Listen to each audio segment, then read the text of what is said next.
During the summer months when the sun shines out and there's dry weather, I get quite quiet on the cherry picker fixing chimneys and roofs. Funnily enough, people don't want their roof fixing when it doesn't leak. They only want it fixing when it's raining. But enough about that. I was perusing eBay and I came across a bargain pressure washing equipment setup, which I bought, and I am planning on setting up a exterior cleaning company, which hopefully is going to see me through my quiet months. Come along with me as I learn how to set up the company, as I learn how to do the job, how to use the equipment, and everything that's involved in setting up an exterior cleaning company. You can learn from my mistakes and hopefully my triumphs as well. And he's not doing this while driving. I'm his selfie stick. We should caveat that. Yeah, I am actually driving. This is not a green screen. Hannah's holding the phone. I am indeed. Yeah. We are on our way now to Mole Valley to buy some sodium hypochlorite. I've heard on the internet the best place to get it is from agricultural stores, and this stuff is used for cleaning out tanks and the such. So we're just going in here now. We're going to get some of that. We're going to have to open an account to get it because it's industrial stuff and they won't just sell it to anyone, but we've got to open a business account, and yeah, so we'll get that from here and we'll see how we get on with that. Just to clarify, you don't need to open an account to get sodium hypochlorite. You just need to sort of prove that it's for business use, so we bought it using our business bank account, our business card, just for clarification. The best place to practice with my new equipment is actually on my own patio here, and let me show you a few things. I've got quite a few of these black leaching spots all over my patio, and I'm hoping that the sodium hypochlorite that I bought is going to get rid of that for me. I just need to figure out the application system for it and how to mix it properly and safely. Then we'll apply it onto here, let it do its thing, and wash it off with the rotary cleaner if we can figure out how to work that, and hopefully this patio will come up nice. Let's go and have a look at the tools that we're going to use to try and figure out if we can get that working.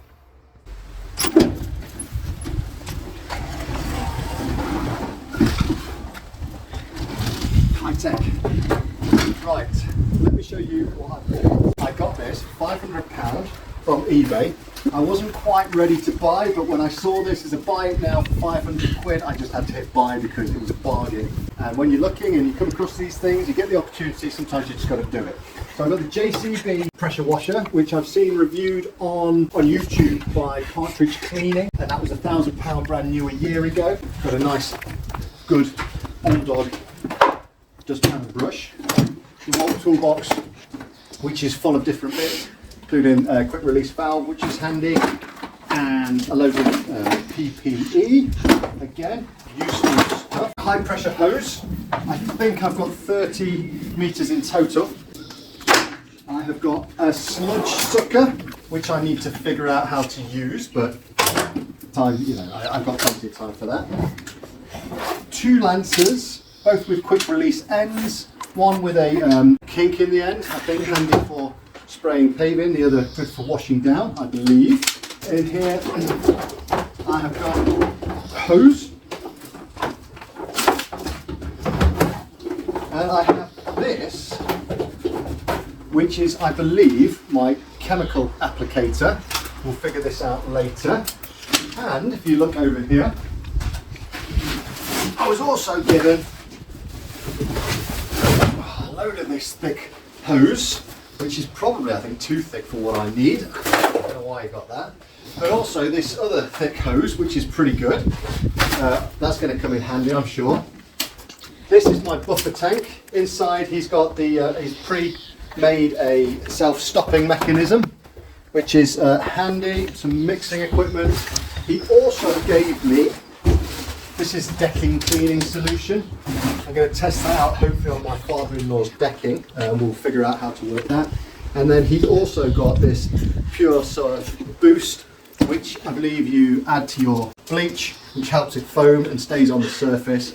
We're about to figure out how to work that. So next thing I'm going to do is I'm going to put what I think I need for my patio at home in my van, take it round, try and set it up, and try and clean the patio next door. Let's go. Did you tell us what that yellow thing was? Oh, I didn't. And actually, this is quite an important part. This is the hard surface rotary cleaner, quite a good quality one by the looks of it as well. It's split in half at the minute for transportation, but we can put that together and we're going to use that on the patio as well. Well spotted. You're welcome. Hang on, can I just show you my camera setup? Here is my camera setup. Professional as ever. Alright, cool. The next job was to put all of this in my van, but I've just been to the tip and the wood bin is closed and my van's chock-a full of stuff. So I'm going to have to put it in the camper bus, which is not the first time we've had to load this up, but not ideal, but it will do the job.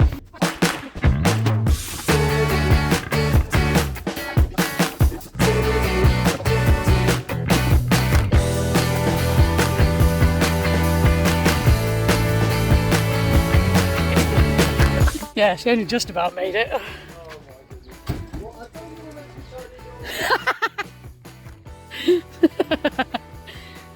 Right, very good. I'm going to leave that there for now because I need to tidy up the patio, get everything off, and then we need to figure out how to apply the sodium hypochlorite. Correct, sodium hypochlorite. Yes. Or dairy tank cleaner. Yes, there it is.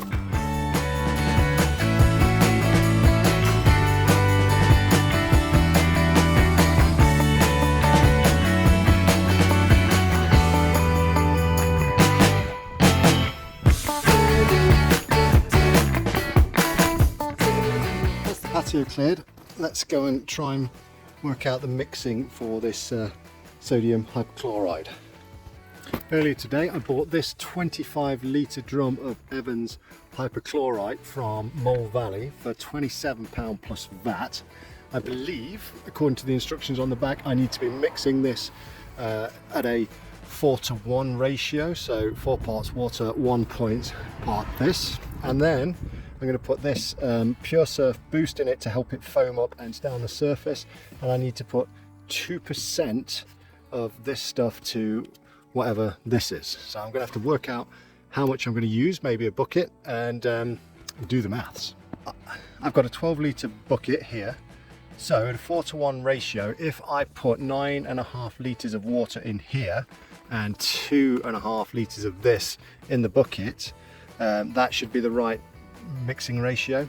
Then put 0.24 litres of this in the mix. That should be correct. There's only one way to find out. Right, I've got a safety kit. Don't want this stuff on my skin, don't want it in my eyes. According to my research, it's always best to put the water in first, so I'm going to put 9.5 litres of water in the bucket first, then we'll put the 2.5 of the hypo solution, then the 2% of the Pure Surf Boost.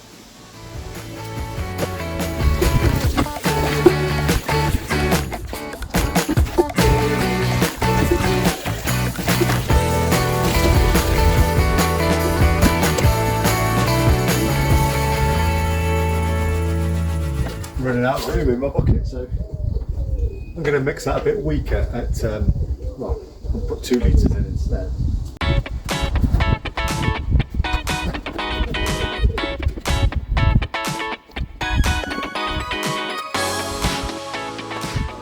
And according to my research, we need to apply this to a damp surface. So I'm just going to give this a hose down before I put that stuff on it.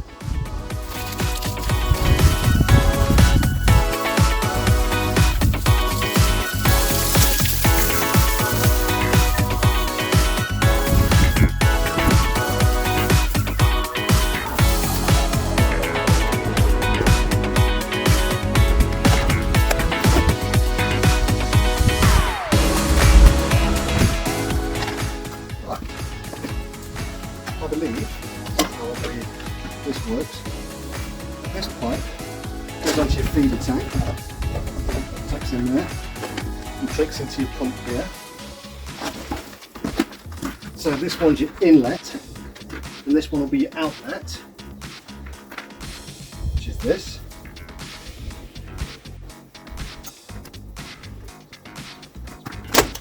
So this end into the outlet.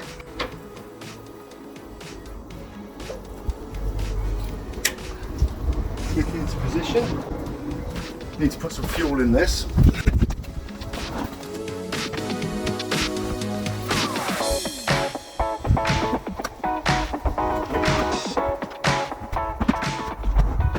I'm going to put my stop valve onto the end of the high pressure hose, and that means I'm going to be able to control the water coming out of here. It's currently open. I'll keep it open while I fire this thing up.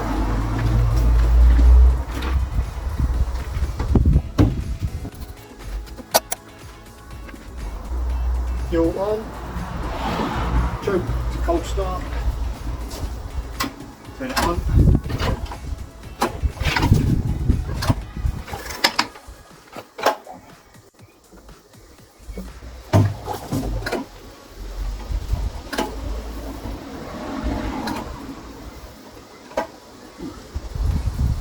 That's tight.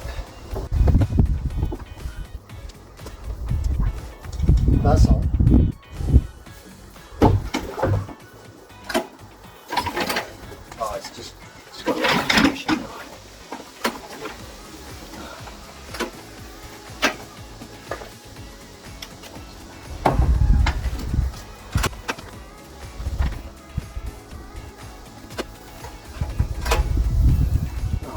Wrong here.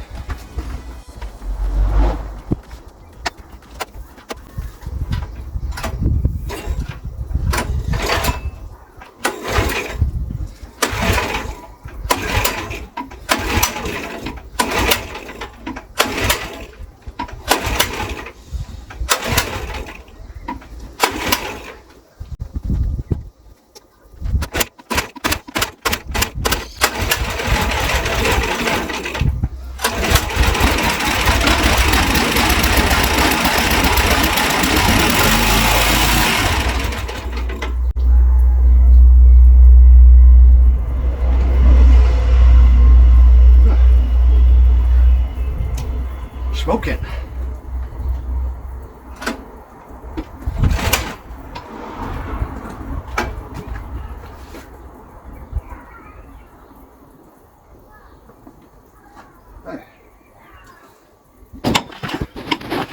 Right, check that out. It's peed out a load of white smoke, and that's petrol. That's strange. I think it's supposed to do that. I'm going to move that, try again, and see what happens.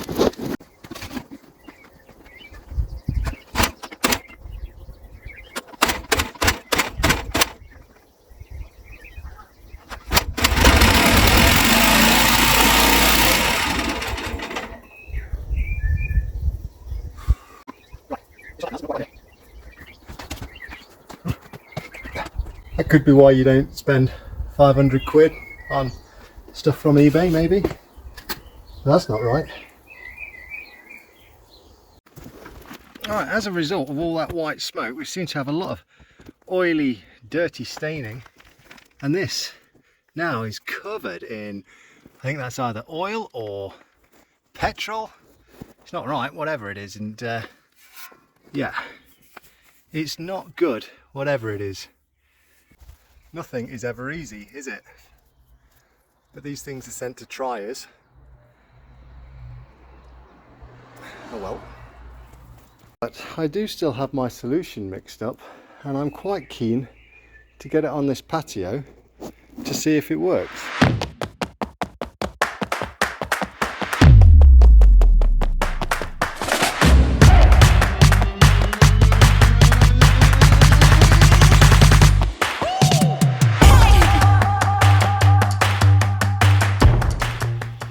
Right, I've covered the patio with the solution, and it really smells like chlorine now, which apparently, if you can smell the chlorine, it means it's reacting and it's doing its job. We've got bits like this which are all algified, and there was a really bad one somewhere. Let's have a little look around.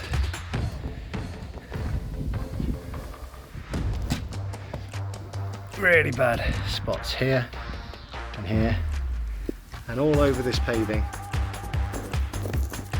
So let's see how this performs. I'm going to leave this half an hour. I'm going to tidy away all the other equipment. We need to get that looked at. But yeah, give it half an hour. Come and rinse it off and see what happens. Just tied it up and I'm just waiting for this stuff to give it a bit more time. But look, I got some of this on my shorts. Check this out. Look at this.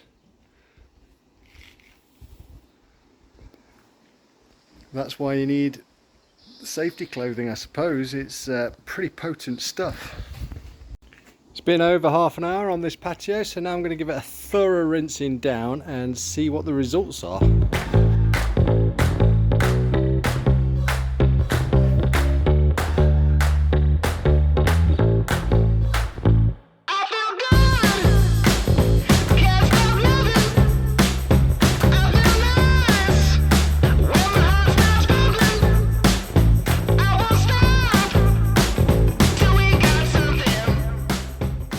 It's been over 24 hours since I applied the hypo solution to this paving, and although I feel it's brighter than it was, it hasn't done anything to remove the algae and the lichen.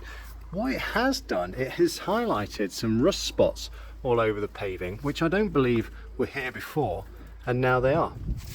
Here, all over, lots of these little rust spots. So I need to get the equipment fixed. We're going to try this again. During my research into hypo solutions, I did listen to a podcast that mentioned the hypo solution can sometimes make rust spots appear where there weren't any. Listening to a podcast by a company called Softwash UK, they actually offer a solution to rust staining. So I suppose one of the advantages of this failed experiment is that it's going to give us the opportunity now to learn how to get rid of rust spots as well. This just gets better and better, doesn't it?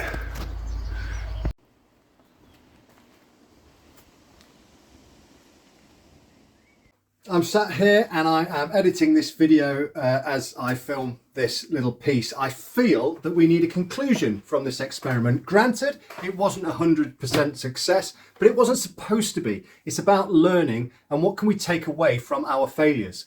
The first and most important thing I learned during this experiment was the importance of the safety gear. You may have noticed when applying the hypo solution, I wasn't wearing a mask. That was a big mistake and I won't be making that again. Another important thing I learned during this process was don't apply any hypo solution if you don't have good means of thoroughly rinsing it. After I rinsed it once, I had to go out there and rinse it again and again and again to get all that hypo solution off my paving slabs. I really could have done with a jet wash that was working yesterday to get that done properly. Because I couldn't rinse it properly, my wife and my young daughter complained about the smell and irritation to the eyes from the fumes. So really do make sure that you get that off your paving thoroughly and don't allow the fumes into the house. Make sure all the windows and doors are closed. The next step for me is to seek professional advice regarding the pressure washer. I'm going to get my mechanic to have a look at that, see if he can get it fixed. When he does, we'll try this experiment again. Hopefully we can be successful. Hopefully we've got more to learn.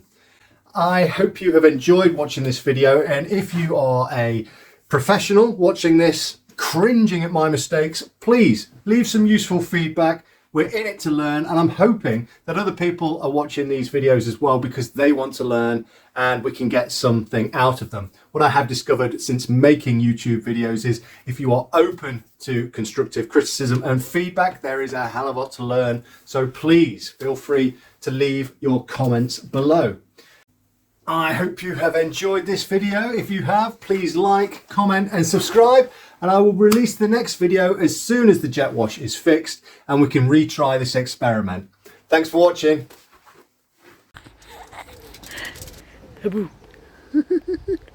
Say hello, we're filming Daddy. Anyway, better turn the camera around before he gets stroppy.